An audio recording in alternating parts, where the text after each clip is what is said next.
예레미야를 우리가 예레미야 내용도 그렇고 또 예레미야 애가도 보면은 고난, 또 어려움, 슬픔, 눈물 오죽 그랬으면 예레미야 애가 눈물로 지은 시. 제가 어제 원래 예레미야 애가의 제목은 어찌하여라고 말씀을 드린 것처럼 하나님 어찌하여 우리에게 이러한 나라의 멸망과 고통과 또 어려움을 허락하십니까? 그러면서 눈물로써 지은 시가 예레미야 애가다라고 말씀을 드렸습니다. 그런데 오늘 읽었던 3장 정확히 말하면 19절에서 42절까지를 보면 전혀 다른 분위기입니다.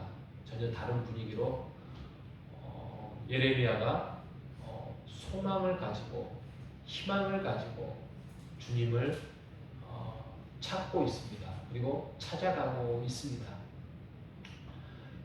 어렸을 때부터 하나님으로부터 선지자로서 부름을 받아서 하나님과 동행하고 또 하나님의 부르심을 받고 사명을 받고 또 하나님이 직접 말씀해 주신 것을 듣고 또 그것을 왕에게 아뢰고 또 하나님의 뜻을 분명히 알아서 바벨론에게 항복하는 것이 여러분의 생명을 구하는 것이고 백성의 생명을 구하는 것이다 라고 말씀을 전하면서 하나님의 뜻을 분명하게 자기가 감옥에 갇힐 때나 또 매를 맞을 때나 또 구덩이에 빠져 있을 때나 분명하게 굴하지 아니하고 하나님의 뜻을 전했던 예레미야.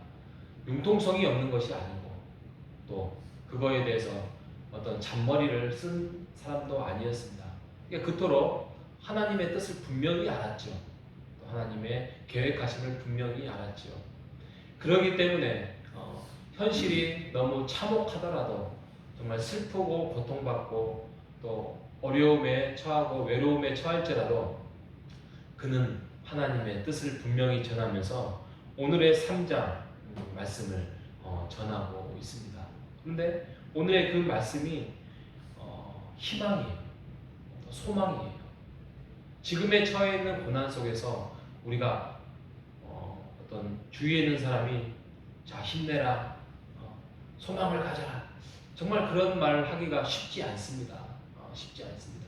지나고 보니까 그때 내가 소망을 붙들고 내가 극복하였노라. 이렇게 나중에 고백적인 것들은 할 수 있지만 그 환경 속에서 그런 말 하기가 정말 쉽지 않습니다. 그럼에도 불구하고 예레미야는 지금의 그 환경이 해결되지 않았음에도 불구하고 앞으로 쭉 자그마치 자기 살아생전에 이루지 못할 일이지만 그게 나중에 희망이 되고 소망이 되고 해방이 되고 극복이 된다는 말씀을 하고 있습니다. 그래서 3장 22절에 보면 인자와 긍휼이 무궁하신 하나님은 그렇게 인자와 긍휼이 무궁하시기 때문에 우리가 결국에는 진멸하지 않을 것이다 라는 절망 중에서 소망을 가져야 할 이유를 오늘 분명하게 외치고 있는 것입니다. 그리고 왜? 그분은 우리 하나님은 우리의 영원하신 기업이기 때문이라고 말합니다. 기업이 뭐예요? 우리의 재산, 우리의 보물, 우리의 땅, 우리가 가질 수 있는 모든 것을 기업이라 하지요. 누가? 우리 여호와 하나님이 그렇습니다. 그렇기 때문에 진정한 신앙은 그거의 환경을 우리가 뚫고 가는 건데 우리가 힘이 없거든 그냥 버티라 이거죠.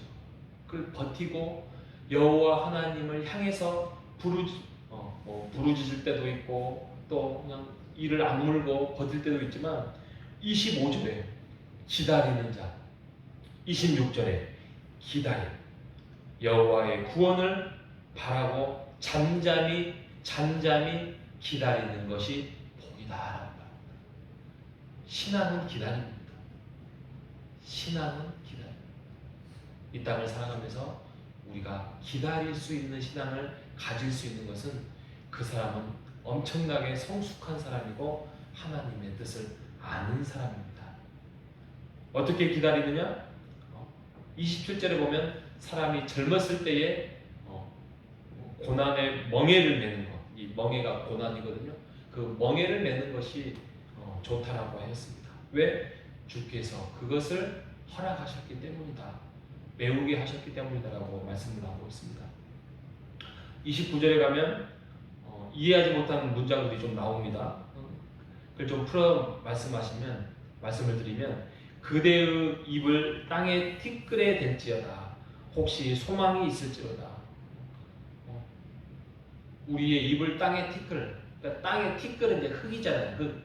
흙 먼지. 근데 그걸 우리의 입을 땅에 대고 그만큼 겸손하게 하나님께 반항하지 말고 하나님께 분노하지 말고 내 잘났다고 내 인생 내가 산다라고 하지 말고 겸손하게 비천한 마음으로 하나님께 무릎을 꿇고 소망을 기다리라라고 겸손의 표현을 하라고 말씀을 하고 있는 부분이고요. 30절에 보면 자기를 치는 자에게 뺨을 돌려대라라고 해요. 그리고 치욕으로 그렇게 되면 치욕으로 배불릴 것이다. 그러니까 나에게 고난이 왔어요. 나를 때리는 사람도 있고 그런다면 이쪽으로 때리면 이쪽도 그냥 이렇게 내밀으면서 그렇게 하라는 이야기예요. 그러니까 고난을 향해서 적극적으로 이렇게 대면하라고 말씀을 하고 있는 것이에요.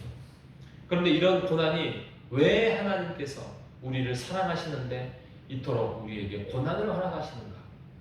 그때 유명한 33절 말씀입니다. 33절 말씀. 주께서 인생으로 고생하게 하시며 근심하게 하심은 뭐다? 하나님의 본심이 아니다. 하나님의 본심이 아니다. 그러니까 고난 그 자체가 하나님의 계획도 아니고 하나님이 그게 궁극적인 이유가 아니라는 것입니다. 그 고난을 통하여서 우리를 더욱더 그 환경을 딛고 일어설 수 있는 그러한 하나님의 긍휼의 방편이다라는 거예요. 그래서 고난은 하나님의 긍휼의 방편이다. 여러분, 이 아침에 그것을 새기시는 여러분 되시기 바랍니다.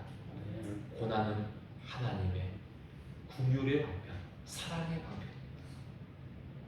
방편입니다. 오늘 이 예레미야가 3장 22절과 33절까지의 이 말씀을 통하여서 우리가 기다릴 수 있고 또 우리가 찾아오는 그런 고난 속에서 더욱더 겸손하게 하나님 앞에 기도하며 나아가면서 또 어떤 환경 속에서도 하나님을 우리가 외면하지 않고 하나님 안에서 하나님의 진정한 뜻은 우리를 고생하게 하고 우리를 근심하게 하는 것이 하나님의 목적이 아니라 하나님께서 이 일을 인하여서 이루고자 하는 그 소원과 소망과 그 은혜를 우리가 잘 찾아서 인내하심으로 열매로서 맺어가는 오늘 한 해가 되시기를 바랍니다.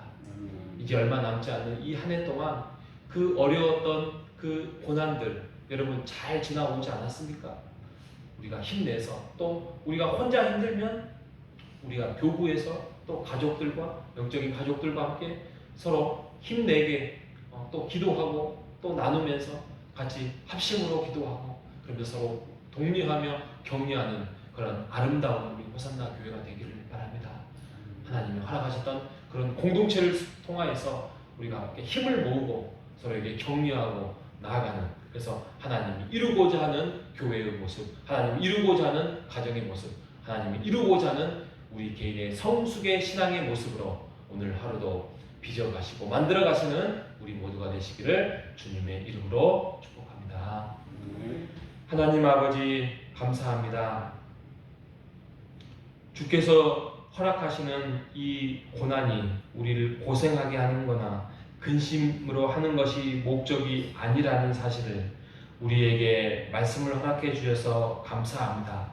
하나님 오늘 말씀을 통하여서 우리의 인생에서 신앙이라는 것을 붙들고 기다리게 하고 또 크고 작은 멍에를 메고 또 입술에 땅에 티끌을 대고 또 우리에게 찾아오는 그 고난을 통하여서 적극적으로 우리가 나아갈 수 있었던 것은 하나님께서 인자와 긍휼이 무궁하시기 때문에 결국에는 우리가 망하지 아니한다는 그런 소망을 갖게 해주신 하나님의 은혜를 감사드립니다. 하나님, 고난은 하나님의 긍휼의 방편이라는 사실을 믿고 오늘도 주님과 함께 우리의 마음과 몸과 가정과 교회를 빚어가며 하나님의 은혜를 사모하며 나아갈 수 있도록 인도하여 주시옵소서. 살아계신 예수님의 이름으로 기도합니다. 아멘.